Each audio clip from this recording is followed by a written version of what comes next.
তার চাবিগুলো শুধু বহন করার জন্য।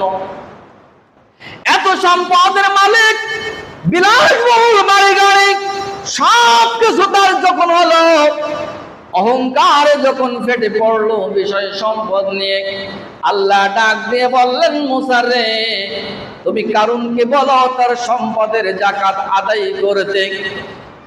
মুসা পয়গম্বর কারুনকে ডাক দিয়ে বলল, কারুন, আল্লাহ হুকুম করেছে তোমার বিষয় সম্পদের যাকাত আদায় করতে।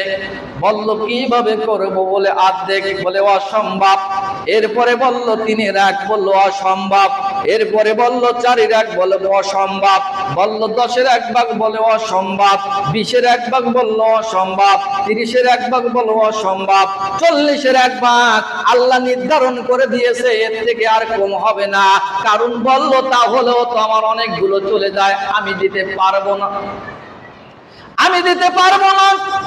কারণ হঠাৎ একদিন এক মঞ্চে হাজির হওয়ার জন্য, পুরো গ্রামে হাজির হওয়ার জন্য সাজসজ্জা আনন্দের সাথে প্রফুল্লভাবে এক মঞ্চে তার বিলাসবহুল বাড়িতে হাজির হলাম।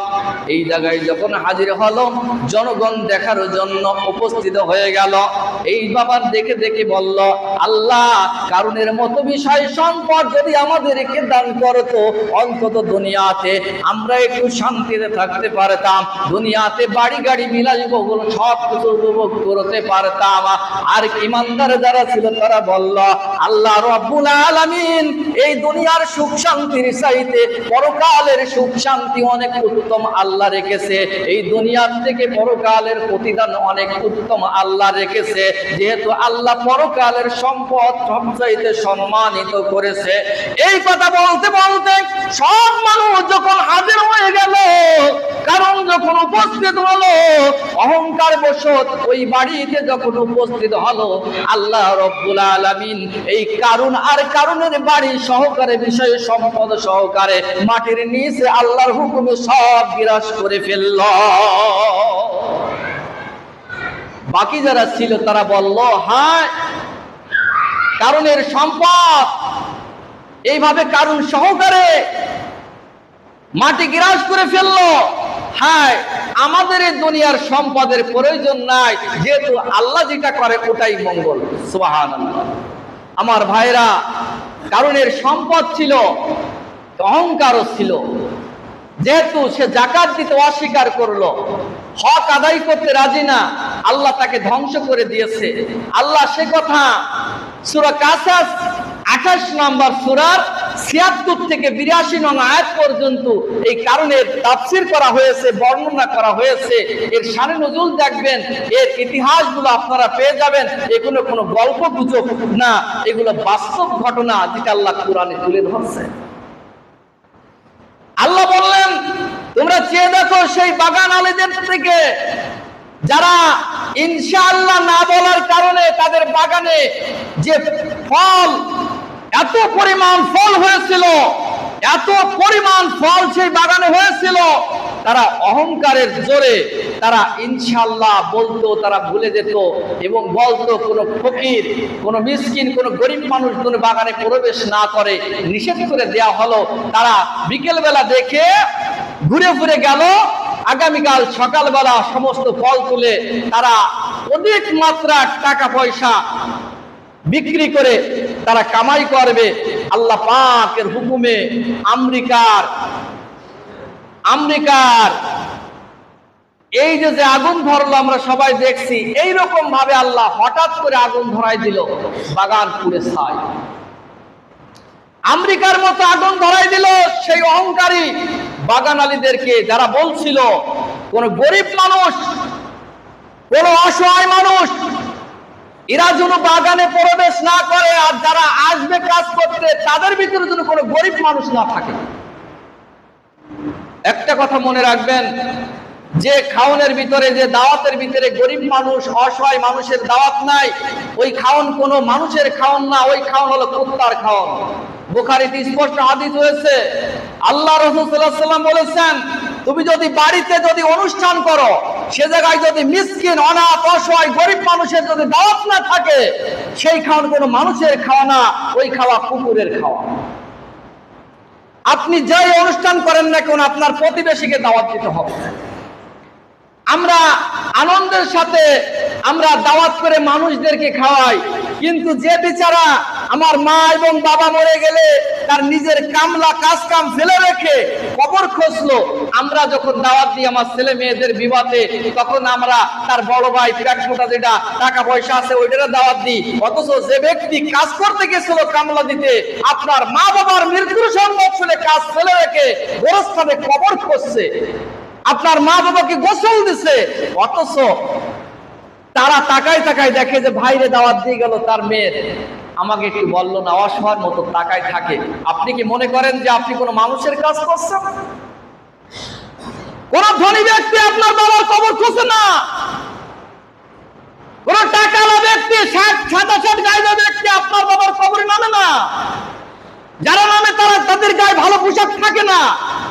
আপনারা দাওয়াত দিয়ে খান, পেট মোটা মাথায় তেল আলাটাকে দাওয়াত দিয়ে খান, ভালো ভালো দেখেন, তেল মাথায় তেল দেন, কিন্তু আপনি একবার বিবেচনা করলেন না যে আমার মা মারা গেছিল কে কবর খুঁজছে, আমার মা মারা গেছে কে বাস কাটছে, আমার বাপ মারা গেছে কে আমার এই কাজগুলো সম্পন্ন করছে। আপনি সেদিকে একবার বিবেচনা খাটাইছেন? আপনি মেয়ের বিয়েতে তাদের খোঁজ দেন না, ছেলের বিয়েতে বাড়ি অনুষ্ঠান করলে আপনি তাদেরকে দাওয়াত দেন না। আপনি কিসের জমিদারি দেখাচ্ছেন? কোন অহংকারে আপনি চলছেন? আমরা মানুষ মরে গেলে খাওয়ান তো এই জন্য নাজায়েজ হয়ে গেছে, যে কারণে আপনার খাওয়ান যাদের আমরা তাদেরকে খাচ্ছি না, দাওয়াত দিই মেম্বার চেয়ারম্যান জমিদার যারা তেলালাগুলা এদেরকে দাওয়াত দিই, তাদের খাওয়া হারাম। মৃত্যু বাড়ি তাদের খাচ্ছি, আর যাদের খাওয়া হালাল তারা গাছের পরে ঠ্যাং বাঁধাই দিয়া চিন্তা করে হাড্ডি গুটি থাকবে না, আমরা কি ভাগে পাবা নাকি? শেষ পর্যন্ত কি একটু পাবো? তারা এই চিন্তায় থাকে। খাওন যাদের তারা পায় না, যাদের খাওন না তারা খেয়ে যায়, যাদের খাওয়া তারা পায় না। এই কারণে এই জন্য মৃত্যু মানুষ উপলক্ষে খাওয়ানোর বৈধতা আর দেওয়া হয় না। এই জন্য আমার ভাইরা, আপনি সব সময় মনে রাখবেন আপনি কি করছেন।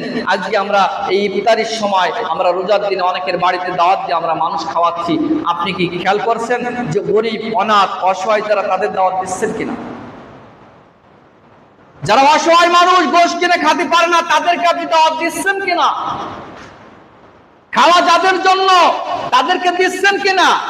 এইদিকে আমরা সবাই খেয়াল রাখবো ইনশাআল্লাহ। বাকি জীবনে অনুষ্ঠান করলে অসহায় অনাথ নিসাব দিতে পারবে না বলে আপনি দাওয়াত দিবেন না, আপনার এটা কোনো মানুষের খাবার না। যে নিসাব দিতে পারবে না এই রকমের মানুষ 2-4-5 জন দাওয়াত দিয়ে খাওয়েন, এটা আল্লাহর হুকুম, রসুলের আদেশ। এই খাওয়ানোর ভিতরে যদি এরা না থাকে, ফকির মিসকিন অনাথ মানুষ যদি না থাকে, ওটা কোনো মানুষের খাবার না, ওটা কুকুরের খাবার। কথাগুলো মাথায় রাখবেন আমার ভাইরা। আমরা চলে যাই, কারণ ওই ফল আলাদের কথা, ওই ফল আলারা বলছিল কোন অসহায় অনাথ মানুষ যেন বাগানে প্রবেশ না করে, এরা যেন আমার বাগানের দিকে না ঢোকে। তার মানে এরা হলো অসহায় মানুষ, অনাথ মানুষ, গরিব মানুষ। এরা মনে করে যে এরা আল্লাহর রহমতের থেকে বঞ্চিত, এরা আল্লাহ তাদের মঙ্গল চাই নেই, আমরা কেন চাবো? এই রকমের অনেকের মুখে আমি শুনেছি বড় লোক ধনীদের কথা, যে আল্লাহ তোদের পছন্দ করে না ফকিরের বাচ্চা, যেখানে তোকে গরিব বানাইছে ভিক্ষা করে খাইয়ে বেড়ার লাগে। এ কথা অনেকের মুখে আমি শুনেছি, আপনার দেখা শুনি না, আমি অন্য দেখা শুনেছি। যে কারণে এই কথা তাদের একটা মন্তব্য যে আল্লাহ যদি পছন্দ করতো তাহলে আমাদের মতো ধনের ঘরে তাদের জন্ম হতো।